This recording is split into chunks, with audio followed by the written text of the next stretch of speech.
shrill screech came from the giant mole's mouth, and its claws, which were comparable to a saber, were aimed at Daiko Yenjin's buttocks and stabbed forward. While his teammates were fighting in front of him, Jia Heading had been waiting for just such an opportunity. Even the people in the combat command center couldn't help but crane their necks, hoping that Jia Heading would succeed in one strike. But at that moment, an ear-splitting roar erupted from the collapsed hole. Daiko Yenjin finally used his own ability, the mythical creature Tidal Tiger. A hot blast of air gushed out from every part of his body, sending the giant mole transformed by Jia Heading flying out. A gust of hot air shot up from the hole in the ground, giving Wu Shifang and the others outside the feeling of being burned by flames. A huge brown figure shot up into the sky, before crashing down to the ground. By now, Daiko Yenjin had transformed into the Tidal Tiger, brandishing a huge Tanbokiri and showing Wu Shifang and the others his fangs. This time, he was truly enraged. No one can remain calm after being nearly anally eviscerated. Beneath the earth, Jia Heading did not stop moving. He frantically began digging at the ground. Ha ha ha! I'm underground, so what can you do to me?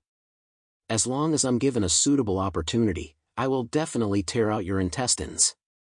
Daiko Yenjin roared in anger. Then, his eyes stared at the ground. The next moment, he raised his right leg and then slammed it down. Rumble! With his right foot as the center, the ground shattered like glass. The soil layers deep in the earth began to explode, and the entire piece of land was no longer intact. Jia Heading, who was more than 10 meters underground, felt only that the land had become compacted, and 10,000 tons of soil suddenly squeezed down on him. He let out a wail. Puff!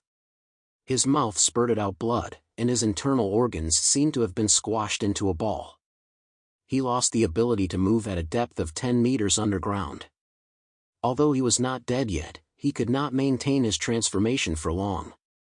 If no one came to save him, he would die from his serious injuries and lack of oxygen. Fortunately, at this time, Jia Heading did not forget that the people at headquarters were watching. With his last ounce of strength, he sent a distress signal to the combat center. Headquarters, need support. The staff member in charge of his line received the message and immediately reported it to Zhu Zheng. Zhu Zheng frowned upon hearing the news. However, he did not respond. Because so far, no more useful information had been obtained. They must ensure that the Heavenly God Squad dispatches someone who can deal with Daiko Yenjin. What's more, there are 2 members of Eclipse Moon who have not intervened at all. Tu Yunlai spoke up at this point. The mission here looks too difficult. We must send someone from the investigation squad who is strong enough to handle it. Should we send reinforcements? Zhu Zheng slowly and firmly shook his head. Wait and see. There are still 2 people who haven't made a move. Zhu Zheng crossed his arms and rested his chin in his hands, his gaze coldly fixed on another battlefield. We can't use the Heavenly God Squad lightly. We must ensure that we obtain sufficient intelligence. On the northern battlefield, the fighting was taking place simultaneously. This was Shuofei's squad, and their opponents were Kamaya Gato and Akutsu Shinichiro. Kamaya and Akutsu are not interested in fighting one-on-one like Daiku. They are true villains who enjoy the pleasure of torturing and killing their opponents. They will use any means to win. So the battle has already begun the moment they appear on the battlefield. Kamaya Gato, a beast-type ability user, has the ability code Orochi. He charged out of the fog, his body twisting and deforming in midair. His head turned into a flat serpent's head, and his limbs gradually degenerated, scales covering his entire body. In the end, he turned into a giant Orochi snake 15 meters long. The Orochi snake roared as it charged towards the 5 people, its huge mouth wide open, revealing layers and layers of densely packed fangs that were creepy to look at. Once it had a hold, there was no way to get out unless the body was torn apart. This visual pressure was already making Zhuofei's team feel like they were in big trouble. The group quickly scattered to avoid being crushed to death by the Orochi snake. The Orochi snake left a terrifying gully in its path. Chua Feiyu remained calm in the face of danger, calmly took out his tactical backpack, and then flung it open, from which dozens of black rifles were flung out. The muzzles of each rifle were equipped with swords that gleamed with a pale blue light. Xiao Lingling. Chua Feiyu shouted towards Xiao Lingling. Xiao Lingling frowned. I got it.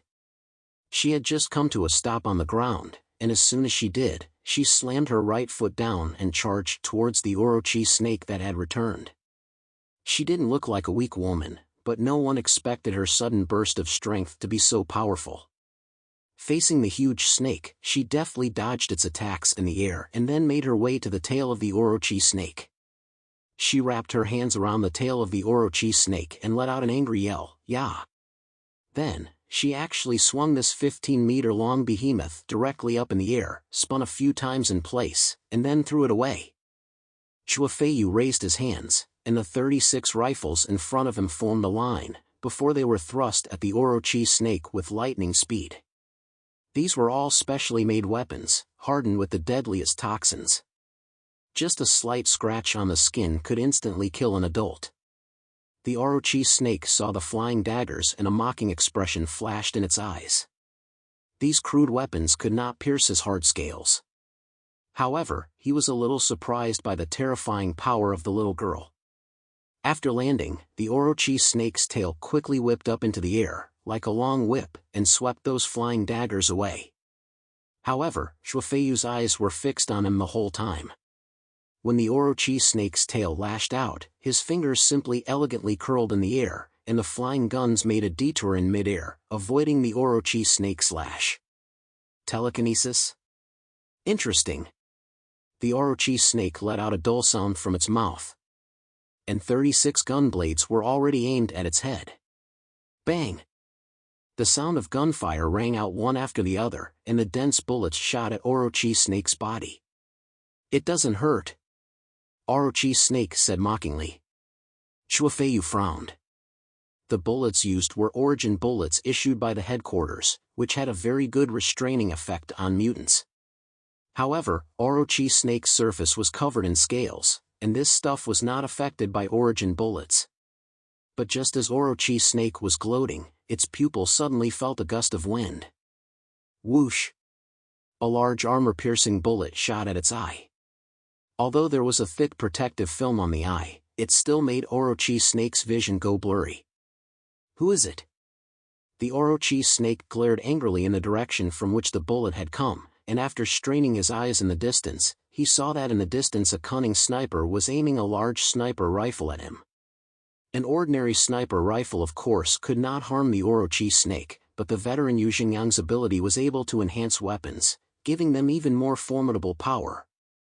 Just as the name of his ability Weapon Master suggested. While the battle raged on the side of the Orochi snake, Akutsu Shinichiro, who was hiding in the fog, seized the opportunity and aimed at Yuan Hao, who looked the weakest among the group. He held a metal bat in his hand, with a hideous maniacal grin on the corner of his mouth, and swung it at Yuan Hao's head. When Yuan Hao realized that Akutsu was attacking, he was so scared that his face turned pale, and he covered his chest as he shouted, "Ling Ling." The next moment, Xiao Lingling, who was still fighting the Orochi snake, appeared in front of Yuan Hao at a strange speed. Bang! Akutsu's metal bat hit her arm with a dull thud. Akutsu was a little surprised at how powerful the blow was. But it had not smashed the woman's arm along with her body to pieces. Xiao Lingling stared at him, her eyes filled with an endless murderous intent. "How dare you lay a hand on my husband? Do you want to die?" Xiao Lingling stopped Akutsu Shinichiro's metal baseball bat with her body alone. This surprised Akutsu a little. Even enhancement-type mutants, who rely on physical combat, will use weapons to some extent. What a cocky little girl. Akutsu laughed, and the power in his hands began to increase. "Anyone who touches my husband will die," shouted Xiao Lingling. Akutsu began to charge towards Xiao Lingling and replied, "Then we'll just have to take you out first."